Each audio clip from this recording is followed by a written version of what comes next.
Hello guys, good morning, good morning. Araw ng Lunes guys. Pizza 25, buwan ng August.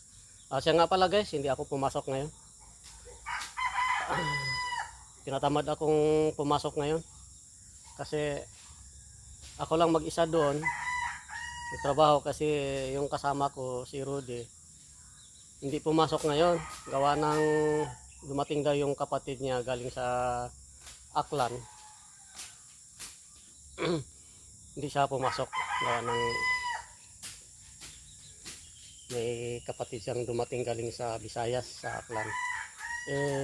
Natawag si Kainday na hindi daw papasok si Karudi.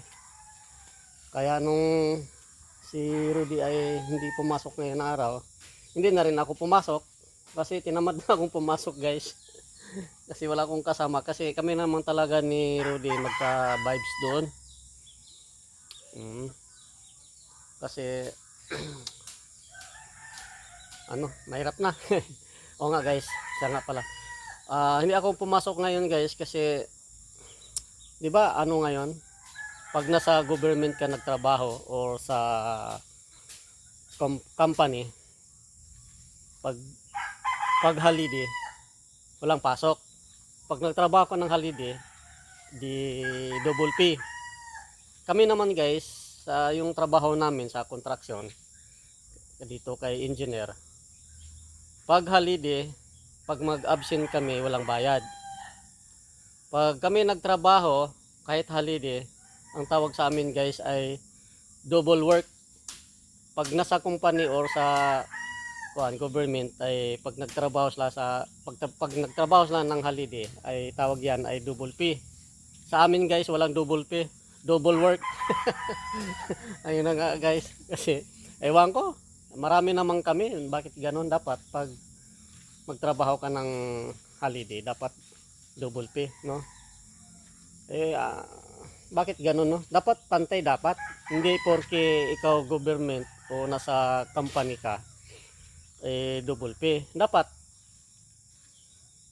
lahat, dapat yun, dapat double P, hindi yung porke na hindi company o ilan lang kami, dapat double P din pa rin yun kasi nagtrabaho ka di ba?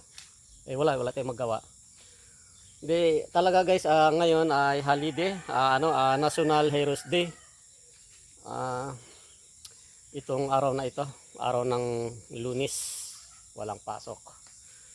Di talagang na-absent talaga ako ngayon guys kasi talagang natamad talaga ako kasi mag-isa lang ako doon kasi yung kasama ko na-absent nga, si Rudy, natawag si Kainday, yung biyanan niya. Kaya bukas na lang ako papasok. Bukas na ako papasok guys, sabay na lang kami ni Karudi. Nagpaalam naman ako doon sa doon sa kasamang ko sa trabaho. May contact naman ako doon kay Maning.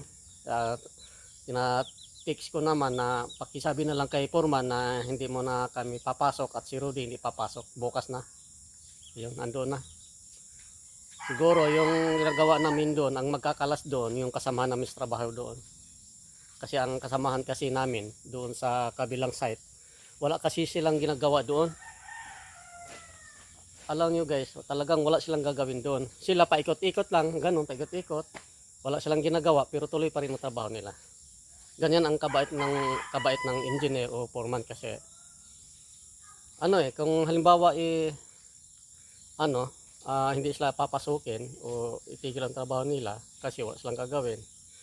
Yon, maghanap ng ibang trabaho yun na baka mamaya hindi na makabalik sa trabaho. Kasi hirap kasi maghanap ng trabaho. Mahirap kasi maghanap ng tao na nagtrabaho sa nila, tawag ito, sa construction. Kaya nga hindi lang muna sila pinatigil kahit walang ginagawa. Lang sila, paikot-ikot lang doon sa building. Ganon din ang ginagawa ko noon guys wala talaga akong ginagawa noon, ilang araw ang ginagawa ko guys, nag-absent na lang ako kasi naya naman ako nagtatrabaho na walang ginagawa, absent na lang ako. Isang linggo din akong absent ko noon, tapos pagka Lunes bumalik ako, ganun pa rin, wala pa rin masyadong gagawin. Mahirap naman pag hindi ka pumasok anong kakainin mo, wala kang kikitain. Ayun na nga. si Ate Prissy magkakayas ng kayakas gawing walis. Si ate. Hi, hi naman ate. Mag-hi ka naman. Hi guys. Magkakaroon ko ng walis guys. O yun. Hi guys. Ito ang yung walis. Ang daming naipon na si ate ng walis eh. 6 na walis.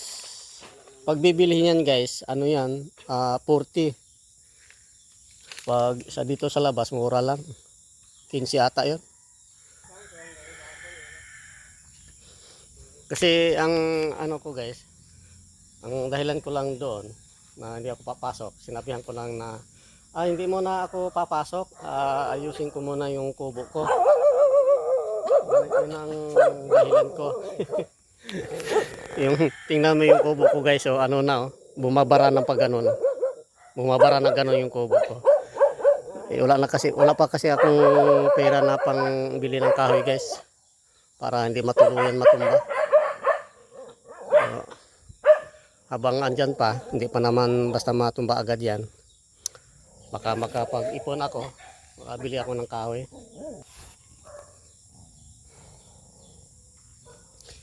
Yung manok guys, andito sa loob. Hindi nilabas ni ate yung mga tandang kasi tinatamad na siya. Kasi pag ilabas na yung manok, tapos mamaya uulan, balik na naman niya. Ganun ang ano niya eh. Manok nito sa loob eh. So asensya na kayo guys, madilim. Yung mga manok ko nasa ilalim. Andito yung mga manok. Yan, walang kulungan yan guys, tinatali lang dito. Madilim guys, sa ilawin ko nga. Ayun. Nasa ilalim. Yan, natakpan lang dito. Tapos yung isa. Yun, dito pa. Yan. Ang iba andito. Yan. Yung Texas ko, yung papalahiin ko. Ayun sila. Yan. Yan, tapos na yan, pinapatuka guys. Yan, itong mga manok ko. Andun. Ayun. Madilim kasi. Tapos yung aso kong bagong panganak guys, kahapon pa nanganak, anong isang araw. Ayun na anim pala. Akala ko 5, 6 pala yung anak niya guys. 6 na. Akala ko 5, 6 pala. Yun guys oh. 3 ang itim, 3 ang brown. Yan. Yan yung aso ko, si Sword. Pag lumaki na yan, ang 4 ipamimigay ko. Tapos yung 2 iiwan ko dito. Yung 2 lalaki kasi 3 lalaki, 3 babae. Yung 4 ipamimigay ko yun. Tapos itira ko yung 2. Yung 2 lalaki. Gusto ko yung tawag nito, yung maraming aso. Gusto ko maraming aso. Kasi yung aso ko dito, 6 lahat. Pag isama ko na yung tuta, pag iiwan ko yung 2 tuta, maging 8 na sila lahat. Tapos yung 4 na tuta, ipamimigay ko na yun.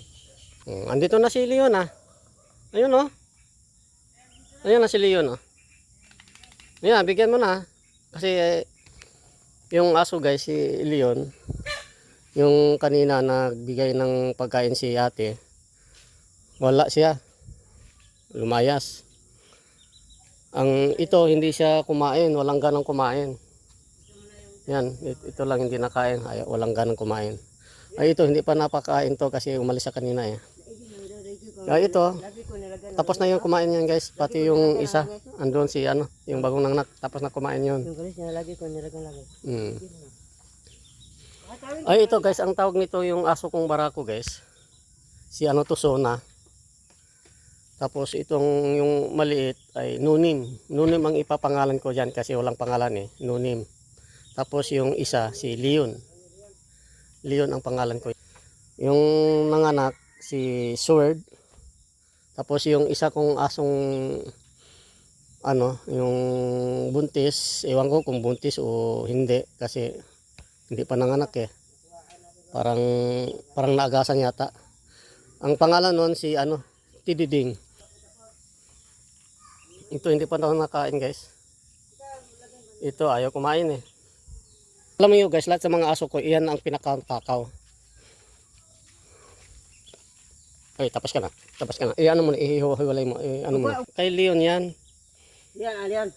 Halika yan. Wag, oy. Aliyan. Ayan. Ayan. Ano yan? Ayan na guys. Oh. Oh, So matakaw to eh. Ito si ano guys, ito si Tigre. Ito si Tigre. masipa ka, sige. Ito naman si Leon. Nunim, Talaga. Tididing, si Sword, yung nanganak, si Sona. Kanya-kanya silang pangalan guys.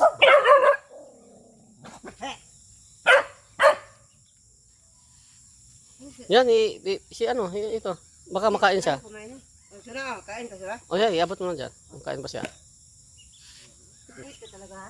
Ayan. Bigit ka talaga ha? Sige, ibigay mo na lang lahat yan. Yung natira, ibigay mo na para hindi siya mapanis. Ibigay mo na yan. Sige, hayaan mo na. O, dala, dito sa'yo. O, sige na. Bigyan ko sa'yo. Bigyan mo. Ito, binigyan na lang yung si Matakaw. Matakaw yan eh. Yan, Tigre. Takaw ka. Hindi naman nataba. Ano taba ay bituka. Eh, Mga ka pa dyan ha? Dito mo natin.